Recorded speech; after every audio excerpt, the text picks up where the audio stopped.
Hello friends, welcome to my channel Grammarian Bhai, and today let's solve Act 3 Scene 1 of Julius Caesar of class 10 from Morning Star.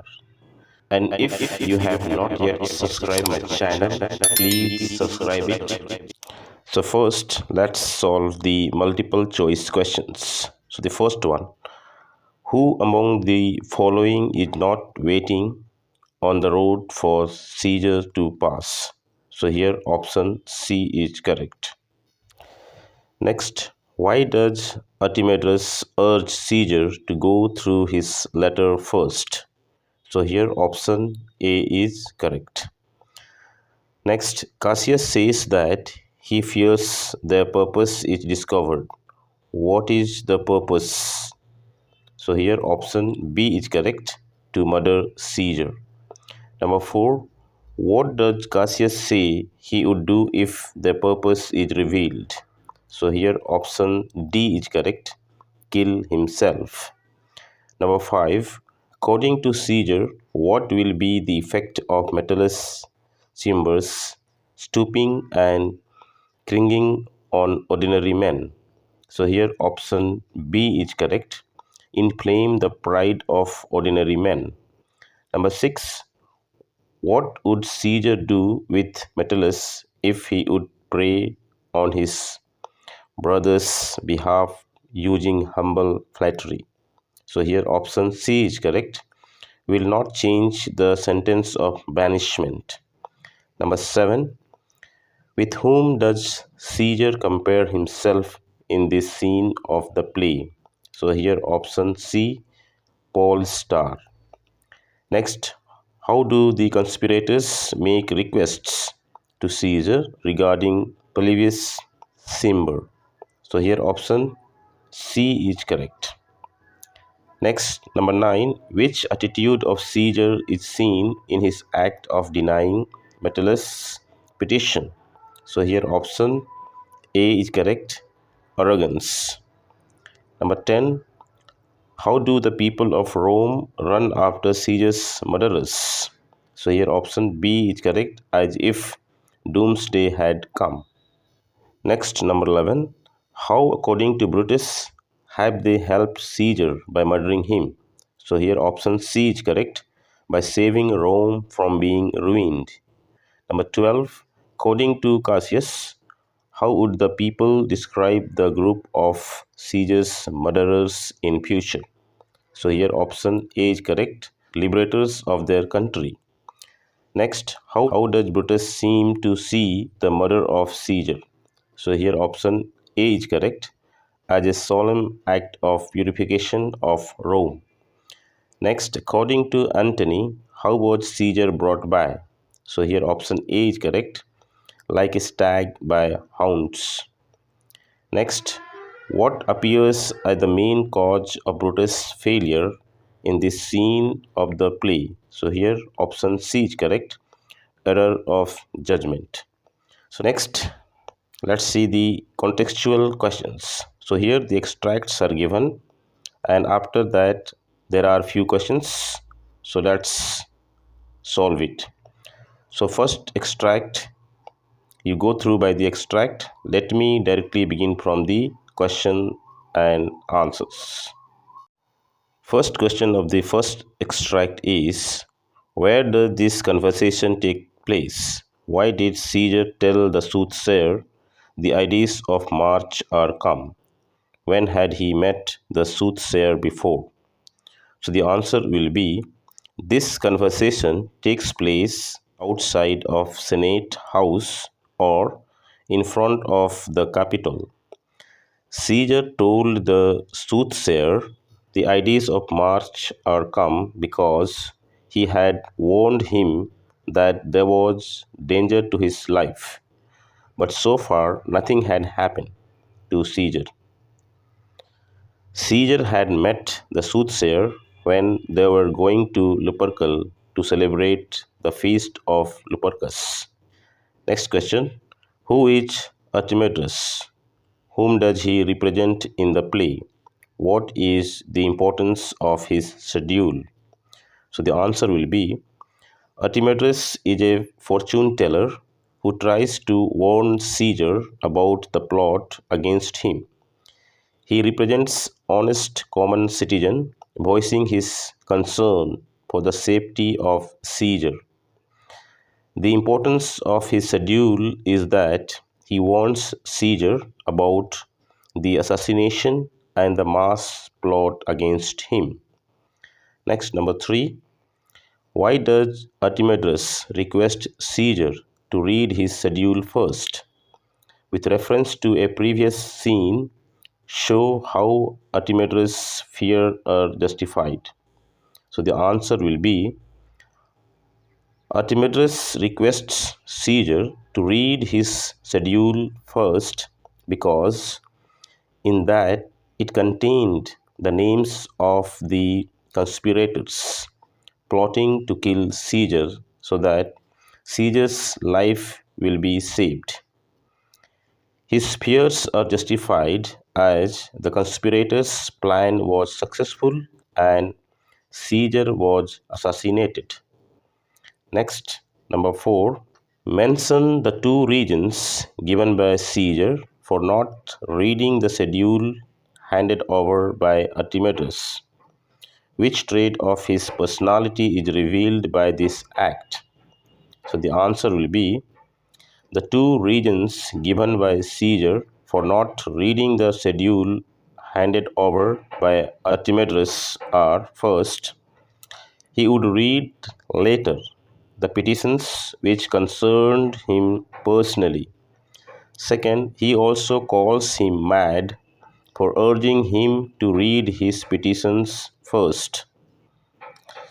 Caesar's arrogance and boastfulness personality is revealed by this act.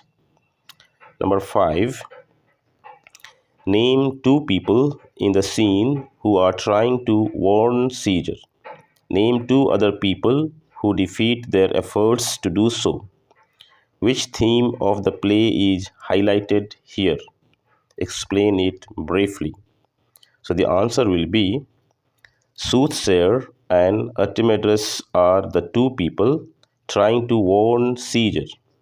Two other people, especially Cassius and Pippilis Lena, who defeat their efforts to do so. Theme of tension and suspense of the play is highlighted here. Tension and suspense was created by Populus Lena when he made a chance remark to Cassius and moved towards Caesar. So the conspirators thought that he knew their plot and he might reveal to Caesar. Next extract, number 2, you go through by the extract. The first question of second extract is, if this be known, what does this refer to? If it would be known, what could happen? So the answer will be, this refers to the plan or plot of the conspirators to assassinate Caesar. If it would be known to the people, they might be prevented to do so. Cassius would end his life killing himself if known to the people. Next one, what duty is assigned to Casca? Why should he be sudden? So the answer will be, Casca is assigned by the conspirator, especially by Cassius, to strike the first blow with his dagger to kill Caesar. He should be sudden or act quickly because Cassius thinks that Populus Lena knows about their conspiracy and he may tell Caesar about it. Next one, number 3. What was Populus Lena said and done which makes Cassius to fear? What did they think that Lena was saying? How does Brutus show them that there is nothing to fear? So the answer will be, Populus Lena had wished success to Cassius' enterprise that day and headed towards Caesar. That makes Cassius to fear. Cassius and other conspirators thought that Publius Lina had discovered their plot and he might disclose their conspiracy to Caesar. But Brutus showed them that there is nothing to fear because he sees that Publius Lina is smiling and Caesar's expression has not yet changed. Next question. What was the task assigned to Tribunus? What petition did Metellus present to Caesar? In what way did he flatter Caesar? So the answer will be the task assigned to Tribunus was to take away Mark Antony from the Senate house and keep away from Caesar, so that he could not come to rescue Caesar when they stabbed him. Metellus presented the petition to Caesar to pardon his brother and to cancel the orders of the banishment. He flattered Caesar by bending low before him, praising and showing humble attitudes. Number 5. Give two of the arguments given by Caesar to reject the petition made by Metellus. Which trait of Caesar's character is highlighted in these arguments? So the answer will be Caesar tells Metellus that nothing could change him. He would remain fixed like the northern star. Caesar also ridicules the servile bending of Metellus and scolds him for amusing. Caesar's character is highlighted in these arguments as arrogant, boastful, and inflexible, obsessed with his own greatness.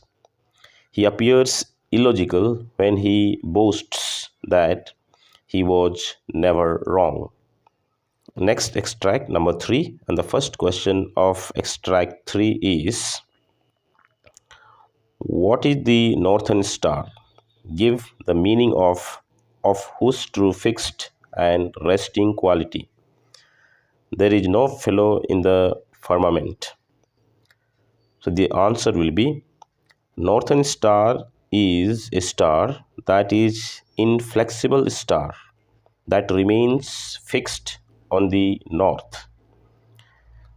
The meaning of whose true fixed and resting quality means that something that do not change and remain fixed, regular at its own place. There is no fellow in the firmament means that in the world of men made of flesh and blood, blessed with intelligence, there is only one man who is constant, steady, and unshaken. That man is Caesar himself. Next, why does Caesar compare himself to the northern star? What is the occasion for such a comparison?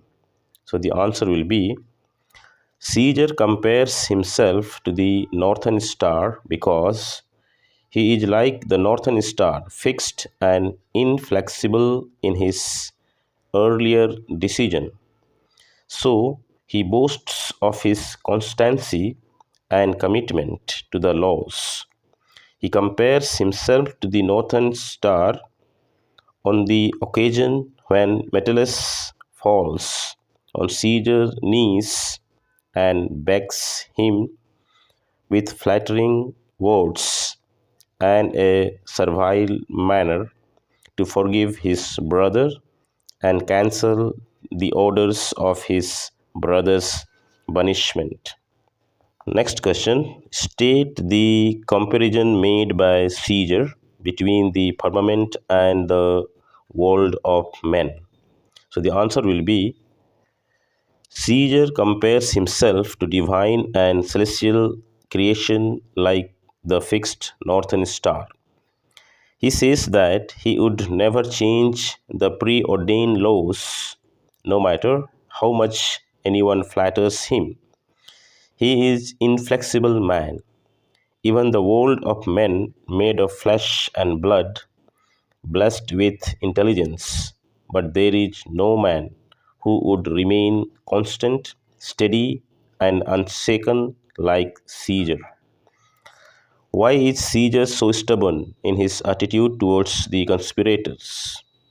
What purpose does his stubbornness serve on the dramatic effectiveness?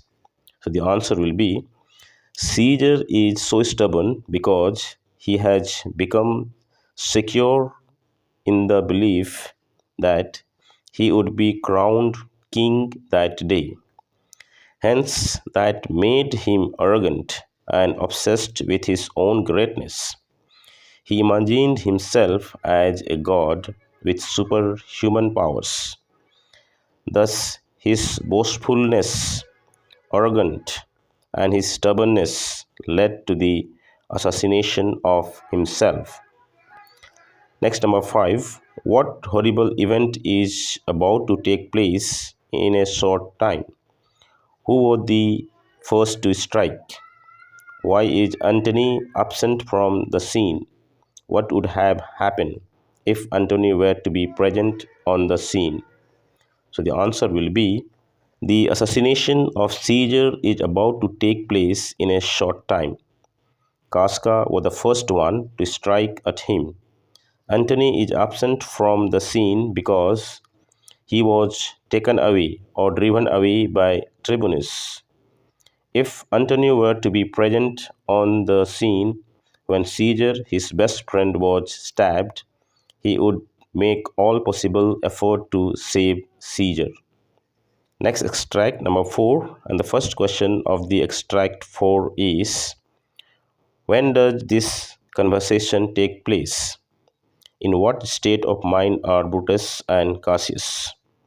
So the answer will be this conversation takes place soon after the murder of Caesar. There was chaos and confusion among the senators.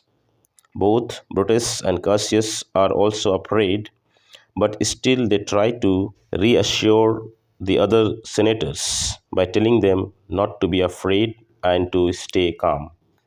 Next, what is meant by the fates? State in your own words what the fates were responsible for. According to the extract, what do men know and what do they fear? So the answer will be fates means destiny. Fates are extremely unpredictable. Their powers are very great and mysterious. Fates decide how long a person can live in this world. It's beyond the control of people. According to the extract, men know that death is inevitable, but men are anxious about the length of their life span and means of prolonging it. Next, number 3. What positive note does Casca strike in the death of Caesar? What does Brutus feel about it? So the answer will be Casca was the first one to strike Caesar with a positive note, thinking about the future of the Romans and saving Rome from the tyranny of Caesar. Brutus also believes that the murder of Caesar is a religious ceremony, a sacrificial ritual, an act of liberation when they are the purgers and not the murderers. Number 4, after the extract, what does Brutus ask the Romans to do? In what way does this seem to be a fulfillment of Calpurnia's dream? So the answer is after the extract, Brutus asks the Romans to bathe their hands up to their elbows in Caesar's blood and smear their swords with it. They should proceed to the marketplace, waving their blood-stained swords and even their heads, shouting peace, freedom, and liberty. This act seems to be a fulfillment of Calpurnia's dream, in which she had seen that Caesar's statue was spouting blood like a fountain from 100 holes. Many Romans had come smiling to wash their hands in Caesar's blood.